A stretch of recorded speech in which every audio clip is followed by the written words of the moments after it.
This is Canis999 and this is my PB video for DKC2.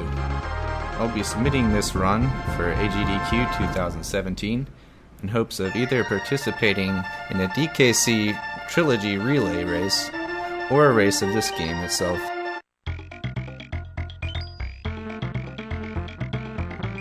It was really a thrill to complete this run, which was my first 40-minute run, because DKC2 is a game where little slip-ups can cost you a lot of time. A death in this game can cost you anywhere from 15 seconds to over a minute in some cases. The game also has many tricks that only save a little bit of time but have high risk of death, so I'll be pointing those out as we go through. Worlds 1 and 2 are fairly straightforward because there are developer-intended warps in every single level. These warps will take you to a transition screen that has an exclamation point mark made of bananas, after which you'll be taken to the end of the level and you can hit the goalpost. However, there are several levels in the first two worlds where we do a wrong warp by corrupting the game's memory in order to bypass even the transition screen and goal hit. I'll point out the next time this happens. In this level, I'm going to execute a very precise roll and jump in order to bypass having to team throw to this warp barrel. This trick is referred to as luck jaw because of the tendency for even high caliber players to miss it rather frequently. Coming up here though is one of those wrong warps. Notice how I never enter the exclamation point mark room. I start with a double jump as the snake, turn this beetle into an invisible object, and then I throw the beetle at a very particular spot, which teleports me out of the level and into the crow fight, which everybody hates because it's one of the few RNG elements in this game. During its second phase, this crow is going to drop either real or fake eggs. There's a 50-50 chance of either, and getting fake eggs costs you quite a bit of time. Fortunately, I got very lucky this run. By getting no fake eggs from the crow and not making any mistakes in World 1, I already started to feel pressure to not make any mistakes this run, because very rarely do people get World 1s without fake eggs. World 2 is similar to World 1. The first level has another wrong warp in it. Instead of turning the beetle into an invisible object, we turn the barrel guy into an invisible object. I then again throw the invisible object at a particular spot that corrupts the warp barrel and sends me immediately to the next level. This level has one of the biggest time saves so far.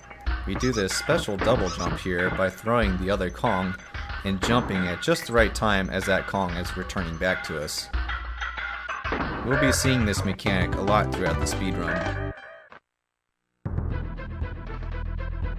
The next couple of levels are purely movement based, and I won't be doing any special tricks besides try to get to the goalpost as soon as possible.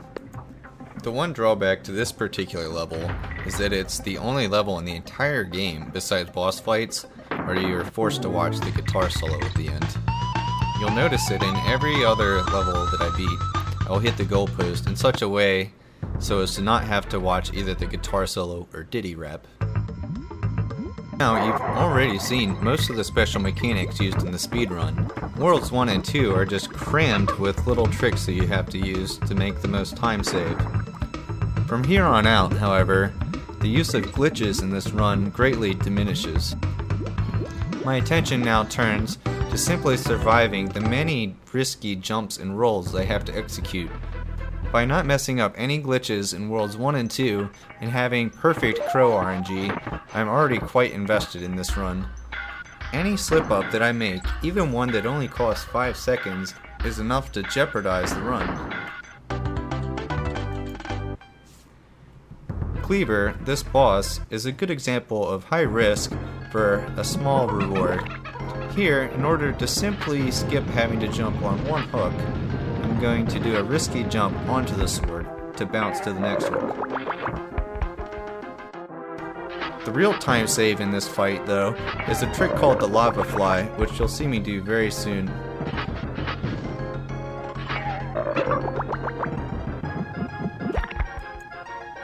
Having gotten the lava fly, the rest of the fight is very straightforward, so I turn my attention towards World 3, which has a really good chance of killing the run.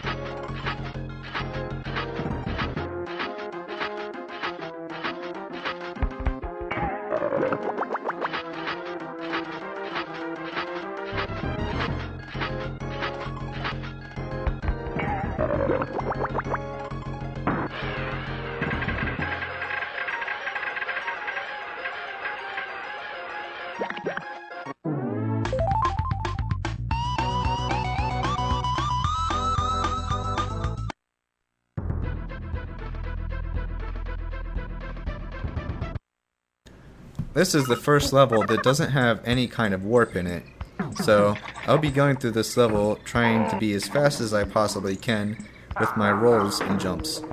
I also get to use this rhino for a while, which is quite fun.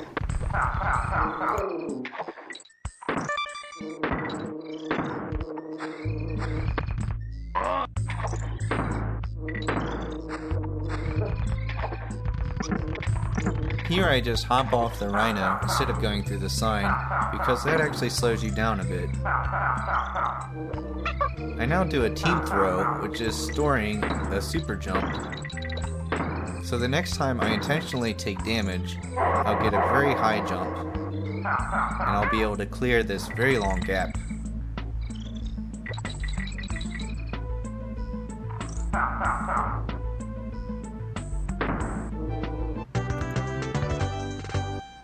This level, Glimmer's Galleon, is one of the hardest levels in the whole game to optimize. The intention here is to keep the momentum as smooth as possible while cutting corners very tightly. I hit some walls in this particular run, so unfortunately that did cost me a deceptive amount of time. One of the keys to really being able to control your Kongs in this level is realizing that every time you press B to paddle, you'll paddle at a different arc depending on whether you're holding down on the D-pad, holding up on the D-pad, or just holding a left and right direction. Once you get a feel for the different arcs that you get on different paddles, it becomes a lot easier to maneuver.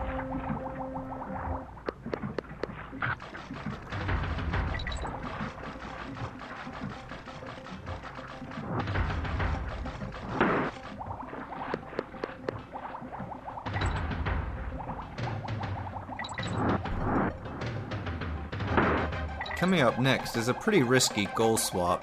I have a really tight window to squeeze between the goal and this spiny guy. And hitting either of those two things would be really detrimental. This level, Crockhead, is one of my favorite levels in the whole game. It's easily one of the most likely to kill your runs, and you'll see why.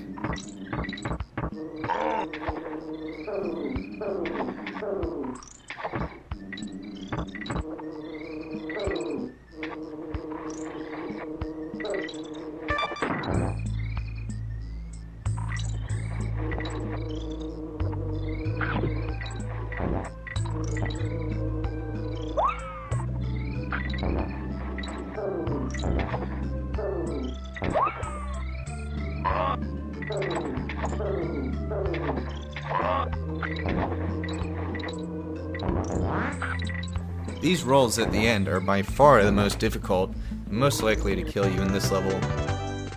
I was very happy to have made it through that level on a run where I also got 0 fake eggs from the crow.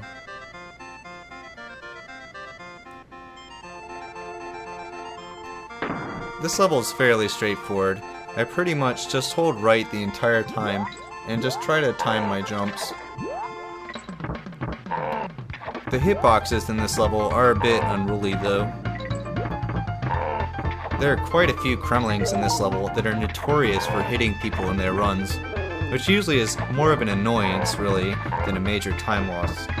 But there's always the chance that you can get hit twice before getting a DK barrel, so it's best to just not get hit at all.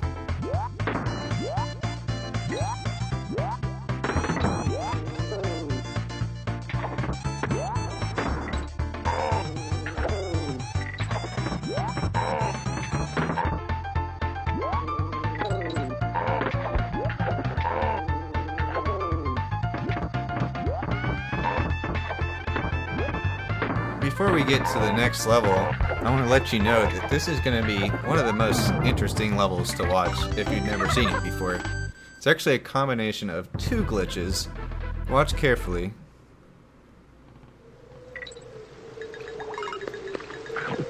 That Kong swap that I did in the water is a big part of the trick, and that damage was intentional.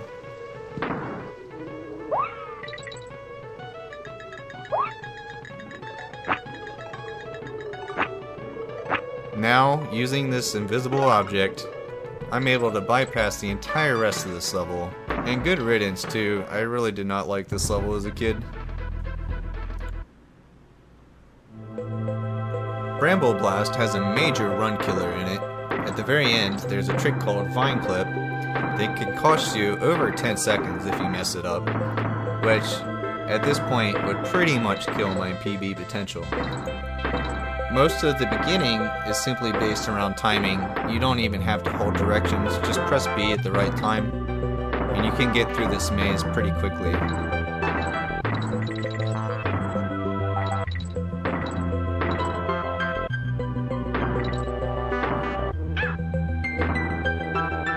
The damage boost there allows me to bypass a B, and coming up now is the Vine Clip.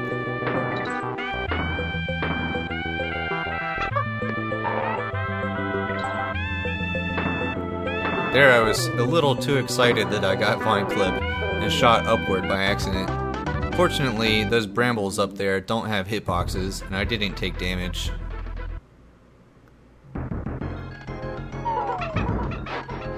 This boss is another great example of high risk for low reward. 6 times in this boss fight, once per hit, I'm going to move out of the way just in time for him to not fall on me, just so that throughout the course of the fight I can save 2 seconds. This is one of the last techniques that I learned in the entire run, because I saw the risk is too high.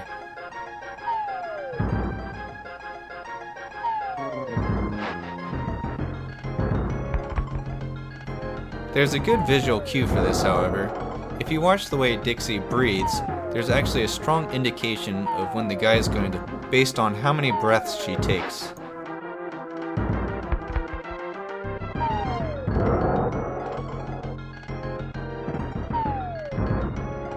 At this point in the run, I was very excited because I was on one of the best paces I've ever had to date. Even though I was only 1/3 of the way through the run, so many potential run killers were already out of the way. World 4, however, has many more run killers, particularly 2 levels, which we'll get to soon.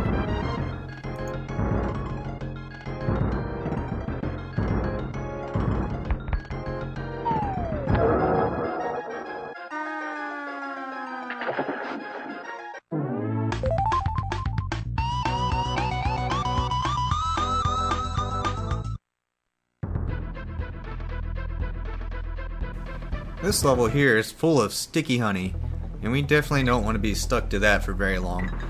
So getting through this level quickly is really going to revolve around jumping up the honey very smoothly.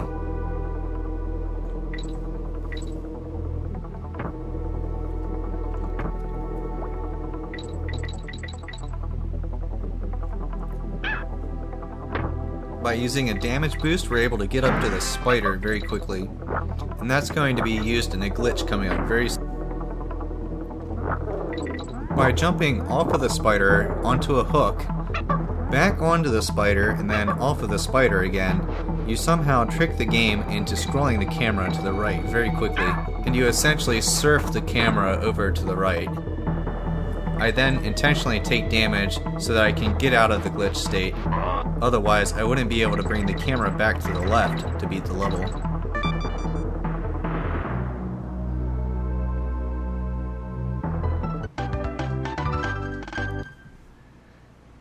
This level is an auto-scroller and quite the freebie, so I'm just going to sit back and enjoy the nice tunes.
Now here's one of World 4's two major run killers. This level actually has the most recently discovered wrong warp that's used in RTA. If I miss this wrong warp, the run is over, and it's rather precise.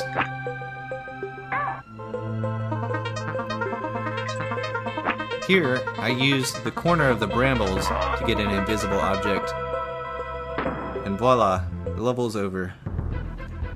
I get to turn my brain off once again as I go through yet another auto-scroller. One useful trick for this level is that if you hold left when you first get onto the skull, you will proceed through the level at double speed.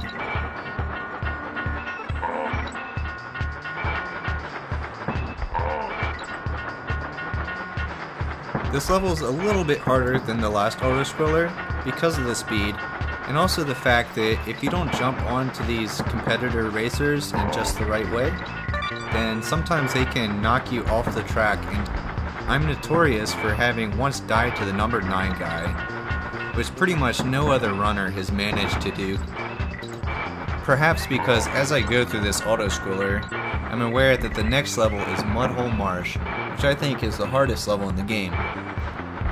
Not only does it have very dangerous platforming throughout, it even has a wrong warp at the end of it.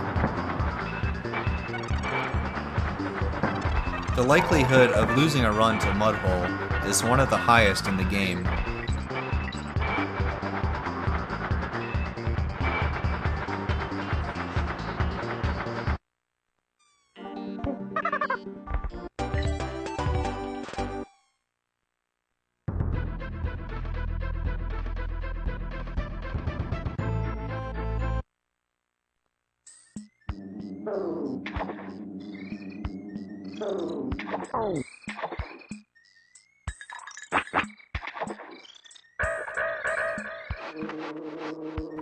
Here comes the most difficult part of the level.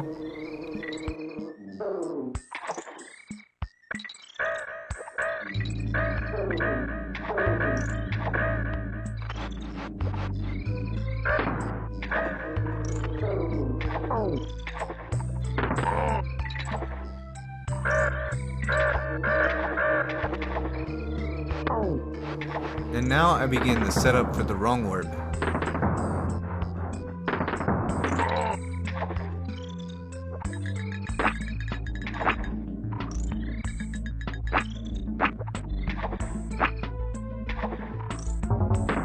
And done.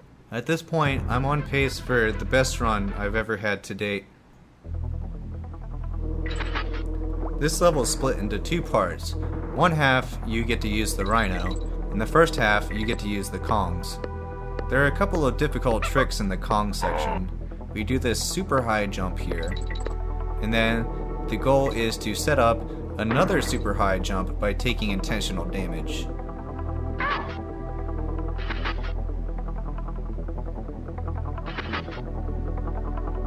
The Rhino section is pretty straightforward though.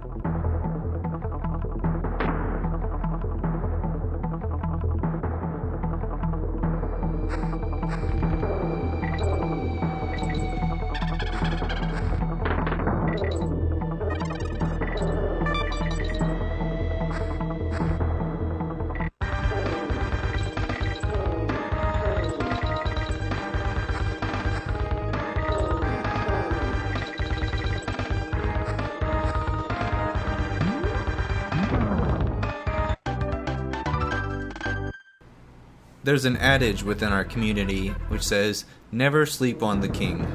That's because this boss can give you trouble when you least expect it. It can be very easy to let your mind wander here and think about the fact that you finally got to run through Bramble Scramble and Mudhole Marsh. I paid close attention this time though, and was able to deliver a pretty clean fight.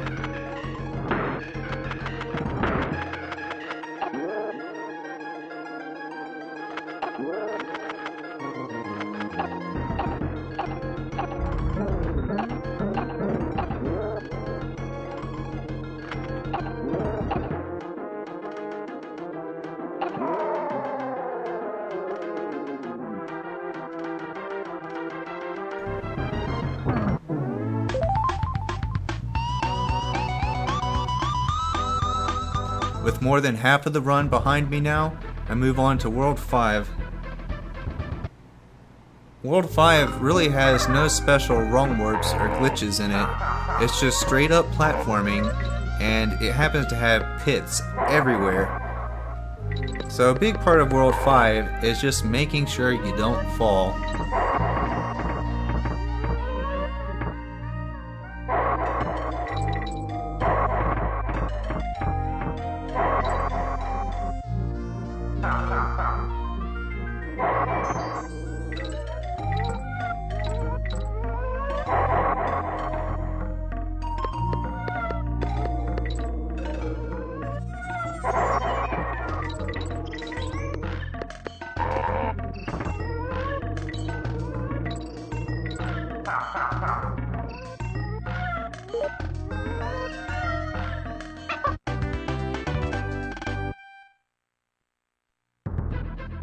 Haunted Hall is yet another auto-scroller, but it's surprisingly the most technical one so far.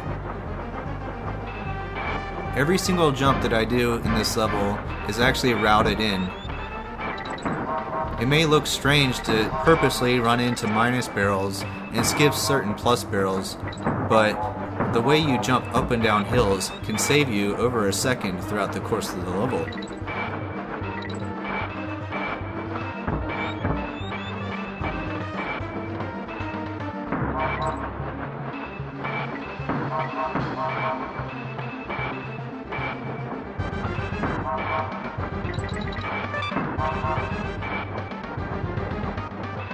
Coming up is a deadly trio of levels.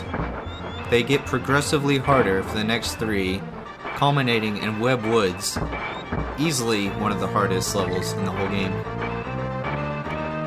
I know that if I can just survive World 5 without making any mistakes, there'd be a really solid chance of finally getting my goal time over 40.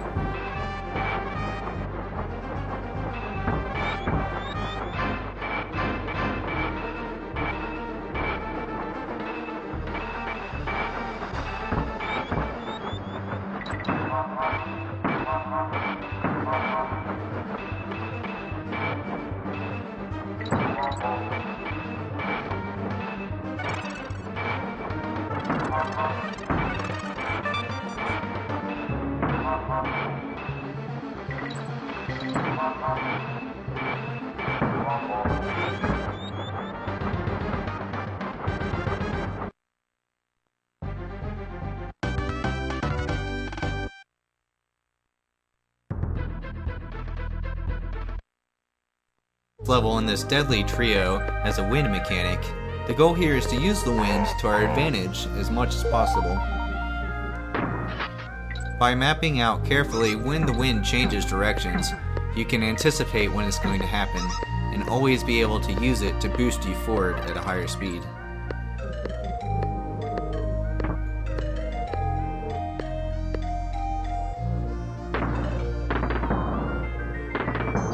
Here I accidentally grabbed a chest, which is an easy mistake to make. Fortunately, it costs less than a second.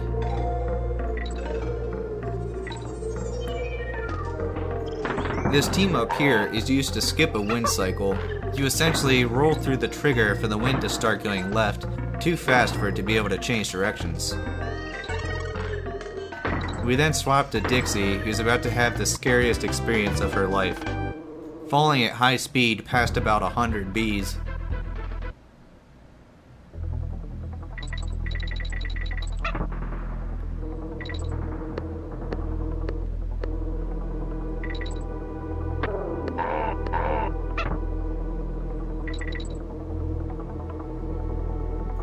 Note that even taking damage at most points in this level would be as costly as a death.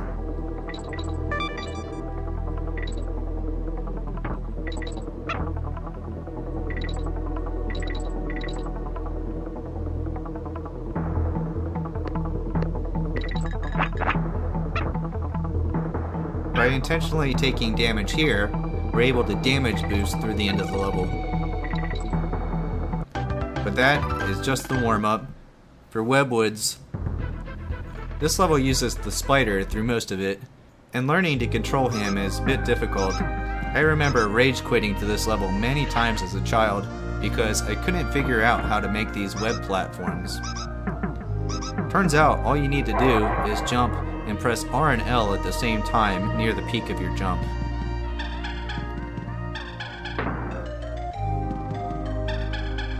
I feel a bit like a spider in this level, having to multitask on many different things.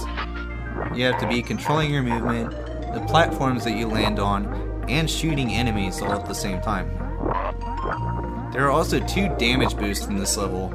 By taking damage in midair as the spider, you're actually able to get a jump if you jump at just the right time.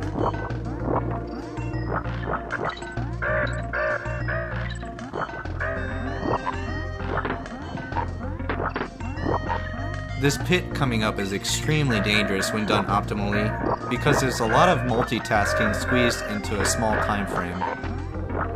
I was extremely relieved to still be alive, but this last series of jumps is also pretty dangerous. That's called the leap of faith.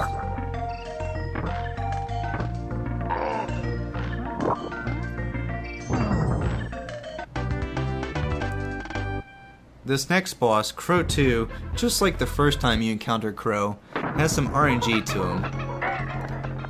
The RNG isn't as important as it is in Crow 1, but you can still lose almost 5 seconds to this boss by getting the wrong RNG. I got very good RNG this time, so I'm very thankful for that. Even with good RNG though, this boss is still pretty difficult. I'd say he's the hardest boss in this game, mainly because of the ropes that you have to climb while dodging eggs.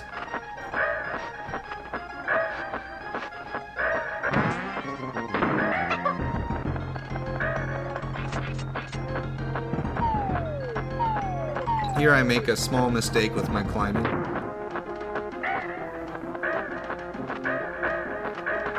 Nevertheless, this was a good World 5 for me, and I was extremely excited to still be on PB pace at this point. I was nearly 7 seconds ahead of my previous PB.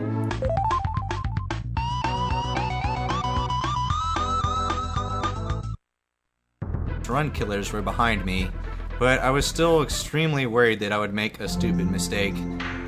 World 6 definitely isn't as easy to die in as Worlds 3 through 5, but there's still a lot of precise tricks where if you miss them, you lose 10 seconds and the run's pretty much over. So at this point, I'm still very worried about the potential for making any mistakes. This is noticeable here as I begin to choke slightly as the fish and take damage a few times.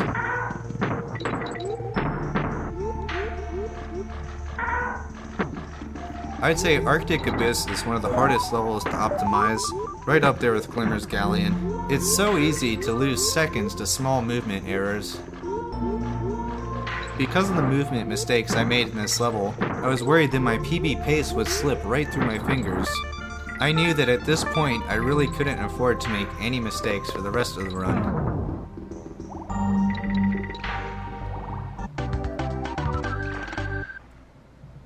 Windy Well is sort of a platforming auto-scroller hybrid. Whenever you're being carried by the wind, to me it feels like an auto-scroller. Most of this level is pretty easy, but there are a few risky strats that I had to go for to keep pace with my PB. There are several bees that are difficult to dodge here, and I need to cut corners just right to not get hit by them.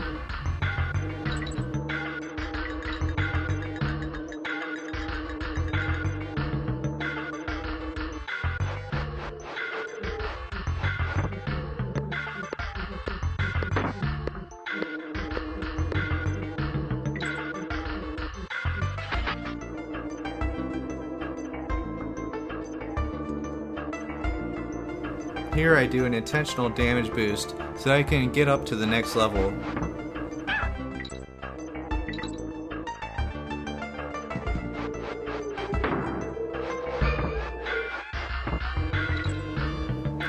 Coming up is the hardest trick in the level, called Ghetto Bees. It's really easy to take damage here, and taking damage actually costs more time than you would think. If you take damage at the end of this level, then you need to go back into a level you've already beaten so that you can get a DK barrel, because in order to do the glitch used in the next level, you need 2 Kongs. Fortunately, I didn't take damage here, and I was able to proceed to Castle Crush right away.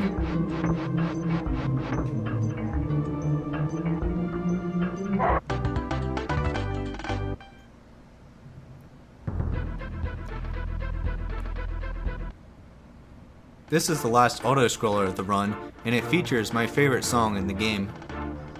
This is the only auto-scroller that uses a glitch to get through. In order to do the glitch, as mentioned previously, you need to start the level with 2 Kongs, and then you need to take this DK barrel to about halfway up the level.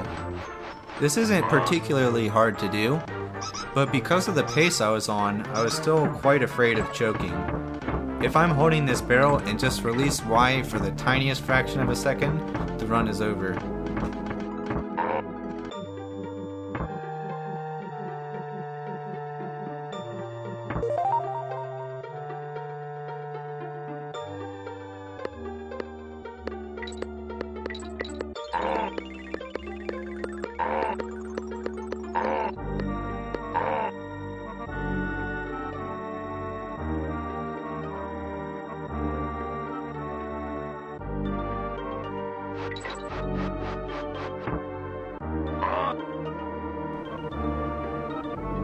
And here comes a glitch. If you haven't seen this before, this should be quite a shock to you.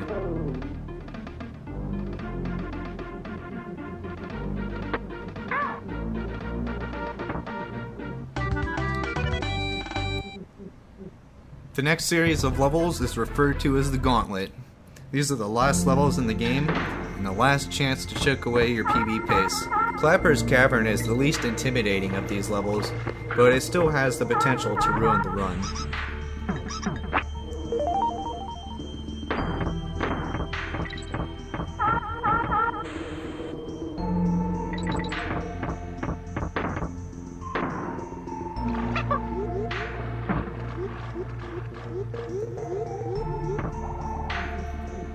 The most noteworthy trick in this level is coming up. It's called Throw Your Girlfriend.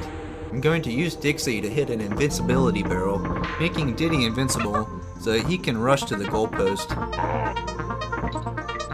As a side effect of this strat, you see an interesting glitch where Dixie somehow teleports up through the floor.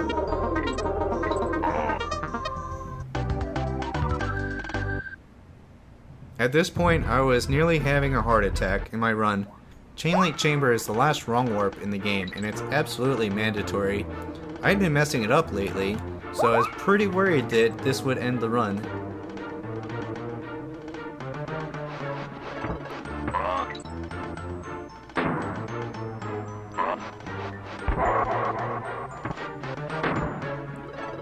Fortunately, the glitch worked, and I moved on to Toxic Tower, one of the most demanding levels to learn, because you use several different animals, which means a wide variety of mechanics to master. The first animal is the snake. It uses a series of very difficult to perform double jumps to ascend through the tower much faster than you normally would be able to. These double jumps took me an incredibly long time to get consistent at, and I'm happy to say that I only messed up one of them in this run.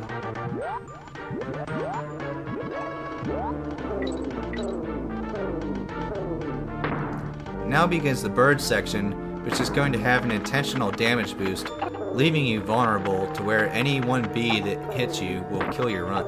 It all comes down to D-pad accuracy. Here comes the damage boost. From here, I mash B as fast as I can so that I can skip some B cycles.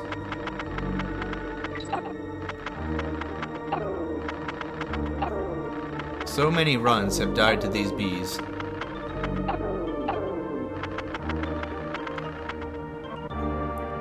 Finally, the spider section.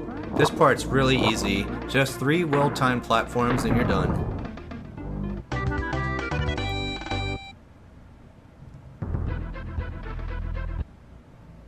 One more level to go, and then the final boss. Since the final boss isn't that difficult, I really viewed the final boss as the level coming up. For optimal strats, you have to skip the DK barrel at the beginning of this level, which leaves you quite vulnerable. This is the last thing that could kill the run.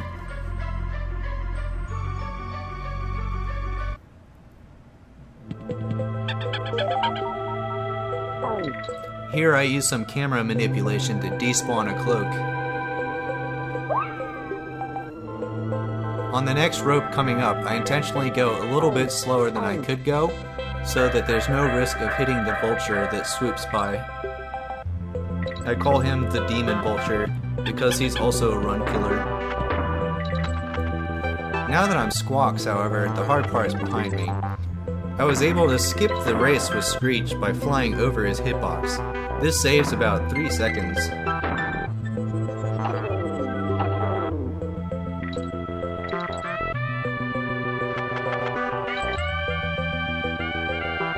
Here, I didn't like the path that I was on, so I chose to take a safety on the B-ring skip. I lost about 1.5 seconds to that safety, but I wanted to ensure that I got a 40 this run.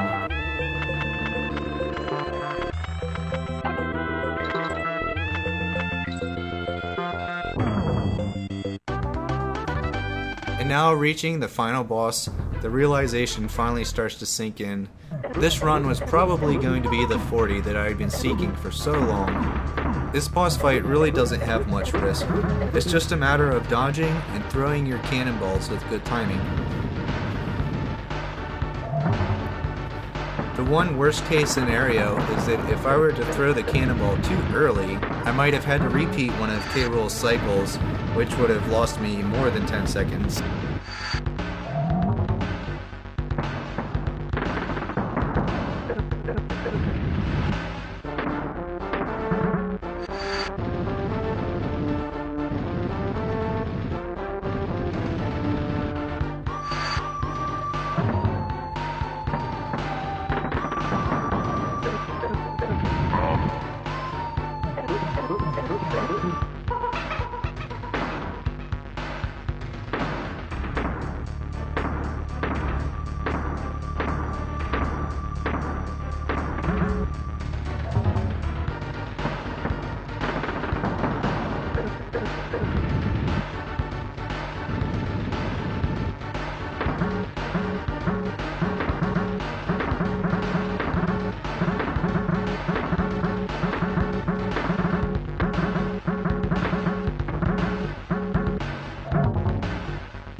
And there you have it. At long last, I got my 4th. I want to thank all the other runners who both inspired me to play this game and helped me learn how to play it. This community really made the process of learning the game enjoyable. I also want to thank all of my viewers.